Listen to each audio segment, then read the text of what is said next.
Hi all, இன்றைக்கி நம்ம லதாஸ் கைமனமில் பார்க்க போகிறது எப்படி சாஃப்டாக நல்ல லேயர்ஸோடு நம்ம வந்து பரோட்டா வீட்டிலே பண்ணலாம் அப்படிங்கிறத நம்ம இன்றைக்கி பார்க்க போகிறோம். இதுக்கு தேவையான இன்க்ரீடியன்ட்ஸ் இங்கே கொடுத்துருக்கேன். இப்போது ஃபஸ்ட்டு வந்து ஒரு பவுலில் ஒரு 3 கப் அளவுக்கு இன்றைக்கி நான் மைதா எடுத்து வச்சுருக்கேன். இந்த கப்பில் 3 கப் அளவுக்கு நான் மைதா மெஷர் பண்ணி எடுத்து வச்சுருக்கேன்.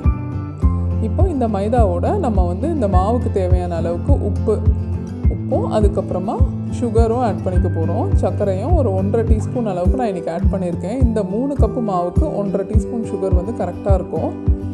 இது கூட ஆயில் நான் மொத்தமாக 3/4 கப் ஆயில் வந்து சொல்லியிருக்கேன். அதில் 1/2 கப் வந்து நம்ம மாவு பிசைகிறதுக்கு யூஸ் பண்ணிக்க போகிறோம். அதில் கொஞ்சம் கொஞ்சமாக ஃபஸ்ட்டு இதில் ஆட் பண்ணிவிட்டு நம்ம வந்து நல்லா ஃபிங்கர் டிப்ஸில் நல்லா மிக்ஸ் பண்ணி விட்டுடலாம்.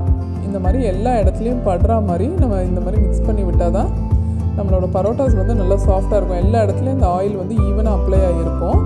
இப்போ வந்து நான் ஒரே ஒரு முட்டை ஆட் பண்ணிக்கிறேன்.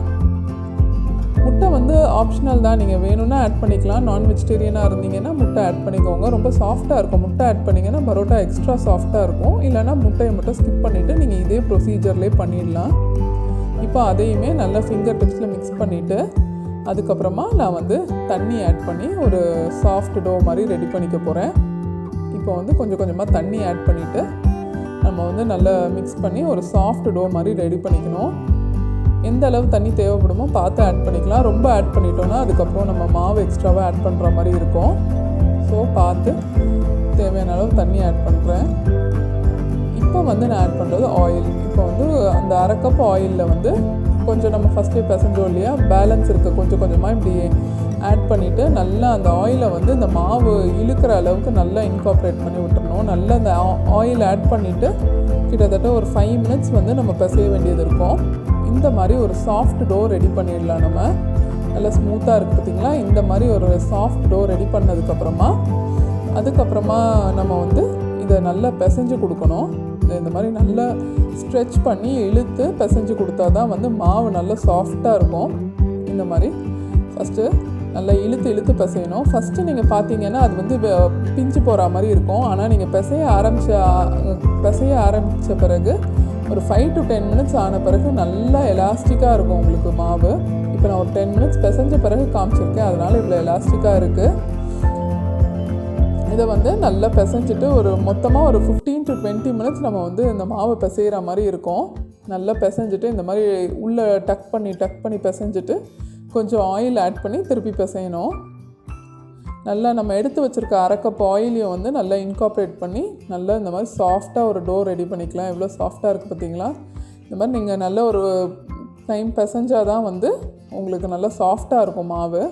ஸோ இந்த மாதிரி பிசைஞ்சிட்டு மேலே வந்து ஆயில் அப்ளை பண்ணிவிட்டு ஒரு 2 to 3 ஹவர்ஸ் நான் ரெஸ்ட் பண்ணியிருக்கேன் இந்த மாவை.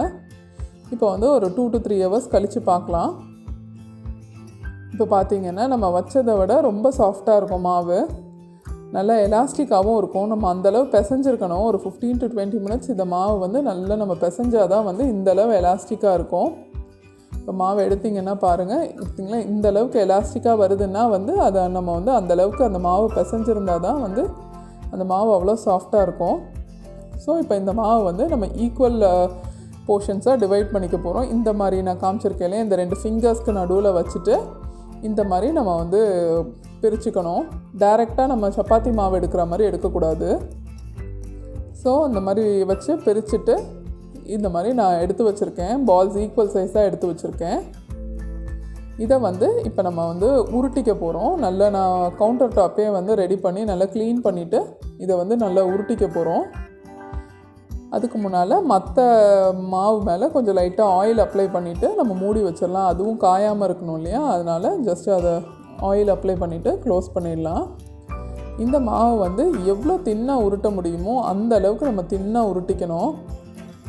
நம்ம நிறைய ஆயில் ஆட் பண்ணியிருக்கோம் இல்லையா, ஸோ நல்லாவே எலாஸ்டிக்காக இருக்கும் நம்மளோட பரோட்டா மாவு. ஸோ அப்பப்போ இந்த மாதிரி நீங்கள் ஆயில் அப்ளை பண்ணிவிட்டு அதை உருட்டினீங்கன்னா நல்லா எலாஸ்டிக்காக வரும்.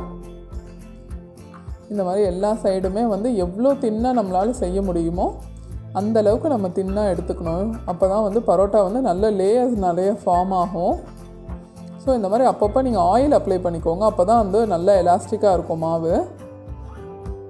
ஸோ ஸோ இந்த மாதிரி நல்லா தின்னாக உருட்டி கவுண்டர் டாப்பே தெரிகிற அளவுக்கு நம்ம நல்லா தின்னாக உருட்டி இருக்கோம் பாருங்கள். கீழே இருக்க கலர் நல்லா தெரியுது பாருங்கள். அந்த அளவுக்கு தின்னாக உருட்டின பிறகு மேலே ஃபுல்லாக ஆயில் அப்ளை பண்ணிவிட்டு ஒரு நைஃப் எடுத்துகிட்டு ஃபுல்லாக தின் ஸ்ட்ரிப்ஸ் மாதிரி நம்ம கட் பண்ணிக்க போகிறோம். இந்த பரோட்டா மாவை இந்த மாதிரி நல்லா தின்னாக கட் பண்ணிவிட்டு பாருங்கள், நல்லா எந்த அளவுக்கு முடியுமோ அந்த அளவுக்கு நம்ம கட் பண்ணிவிட்டு இதை வந்து நல்லா கொஞ்சம் கேர்ஃபுல்லாக இந்த மாதிரி ரோல் பண்ணி எடுக்கணும். இந்த மாதிரி கொஞ்சம் கேர்ஃபுல்லாக ரோல் பண்ணி மேலே அப்படியே லைட்டாக அப்படியே எல்லாம் சேர்த்து பிடிச்சி லைட்டாக எடுத்திங்கன்னா வந்துடும். ஏன்னா நம்ம ஆயில் அப்ளை பண்ணியிருக்கோங்கிறதுனால கொஞ்சம் ஈஸியாகவே தான் இருக்கும். கொஞ்சம் கேர்ஃபுல்லாக பண்ணுங்கள் பிகினர்ஸாக இருந்தீங்கன்னா. நல்லா அதை எடுத்துட்டு அதுக்கப்புறம் நம்ம இந்த மாதிரி ரோல் பண்ணி வச்சுக்க போகிறோம். இந்த மாதிரி ரோல் பண்ணிவிட்டு மேலே லைட்டாக ஆயில் அப்ளை பண்ணிக்கோங்க. அப்ளை பண்ணி நம்ம வந்து ஒரு பிளேட்டில் இதை ரெடி பண்ணதை எடுத்து வச்சிடலாம். இந்த மாதிரி ரெடி பண்ணதை நான் வந்து ஒரு பிளேட்டில் இப்போ நான் எல்லாம் எடுத்து வச்சுருக்கேன். இந்த மாதிரி எல்லா நம்ம எடுத்து வச்சுருக்க அந்த போர்ஷன்ஸும் ஈக்குவலாக பண்ணிவிட்டு ஒரு 15 to 30 minutes நம்ம மூடி வச்சிடலாம். இப்போ ஒரு 30 minutes கழிச்சதுக்கப்புறமா அதை திருப்பி பார்த்து லைட்டாக ஒன்று ஒன்றா எடுத்து லைட்டாக நம்ம கையில் ப்ரெஸ் பண்ணாலே வந்து அது நல்லா விரிஞ்சு கொடுத்துரும். வேணும்னா லைட்டாக உருட்டிக்கோங்க, ரொம்ப தேய்க்கணும்னு இல்லை. லைட்டாக ஒரே ஒரு உருட்டு மட்டும் உருட்டினாலே போதும். இது நல்லா ஈவனாக வந்துடும் உங்களுக்கு. இந்த மாதிரி நம்ம பரோட்டா ரெடி பண்ணி வச்சுருக்க பரோட்டாவை நல்ல சூடான கல்லில் போட்டு நம்ம டோஸ்ட் பண்ணி எடுத்துக்கலாம். பரோட்டா வந்து கொஞ்சம் ஸ்லோ குக் பண்ணணும், ஏன்னா மைதா மாவு இல்லையா. ஸோ கொஞ்சம் டைம் ஆகும் நமக்கு குக் ஆகிறதுக்கு. ஸோ 2 சைடுமே வந்து 3 to 4 minutes நல்லா சிம்மில் வச்சு கொஞ்சம் ஹையில் வச்சு மாற்றி மாற்றி வச்சு நல்லா ப்ரெஸ் பண்ணி விட்டு நம்ம குக் பண்ணால் தான் வந்து மைதா நல்லா குக் ஆகும். இப்போது எல்லா சைடும் திருப்பி போட்டுட்டு வேணும்னா கொஞ்சம் ஆயிலும் ஆட் பண்ணிக்கலாம். மேலே ஆப்ஷனல் தான், நம்ம நிறைய ஆயில் ஆல்ரெடி ஆட் பண்ணியிருக்கோம். வேணும்னா ஆட் பண்ணிக்கலாம், இல்லைனா ஆயிலை ஒமிட் பண்ணிடலாம். இந்த ஸ்டேஜில் நான் 2 சைடுமே இன்னும் கொஞ்சம் ஆயில் மட்டும் அப்ளை பண்ணியிருக்கேன். நல்லா ஆயிலில் அப்ளை பண்ணிவிட்டு நல்லா அமுக்கி விடணும். அந்த மாவு உள்ளே இருக்கிறதெல்லாம் நல்லா வேகிற அளவுக்கு நல்லா அமுக்கி விட்டு 2 சைடும் கொஞ்சம் நிதானமாக ஸ்லோ குக் பண்ணி எடுத்தால் நம்மளோட சாஃப்ட் பரோட்டாஸ் வந்து ரெடி ஆகிடும். இதுக்கப்புறம் இன்னொரு இம்பார்ட்டண்ட்டான ஸ்டெப் இருக்குது, அது ரொம்ப இம்பார்ட்டண்ட். இப்போ வந்து ஒரு 4-5 சேர்த்து நான் ரெடி பண்ணிட்டோன்னா நம்ம வந்து இந்த மாதிரி நல்லா அரேஞ்ச் பண்ணிவிட்டு மொத்தமாக வச்சு இந்த மாதிரி எல்லா சைட்ஸை வந்து நல்லா பீட் பண்ணி விடணும். எல்லா சைட்ஸும் டர்ன் பண்ணி இந்த மாதிரி அடித்து விட்டிங்கன்னா அந்த லேயர்ஸ்லாம் வந்து உங்களுக்கு அழகாக அப்படியே பிரிஞ்சு வந்துருச்சு. பார்த்திங்களா அந்த லேயர்ஸ் எவ்வளோ சாஃப்டாக வந்திருக்கு பாருங்கள். இந்த சின்ன சின்ன டிப்ஸோட இந்த பரோட்டா ரெசிப்பியை ட்ரை பண்ணி பாருங்கள். கண்டிப்பாக உங்களுக்கு பிடிக்கும்னு நினைக்கிறேன். இந்த ரெசிபி பிடிச்சிருந்ததுன்னா லைக் பண்ணுங்கள், ஷேர் பண்ணுங்கள், கமெண்ட் பண்ணுங்கள். என்னோடய சேனலுக்கு சப்ஸ்கிரைப் பண்ணிவிட்டு பக்கத்தில் இருக்க பெல் பட்டனையும் கிளிக் பண்ணிக்கோங்க. தேங்க்யூ.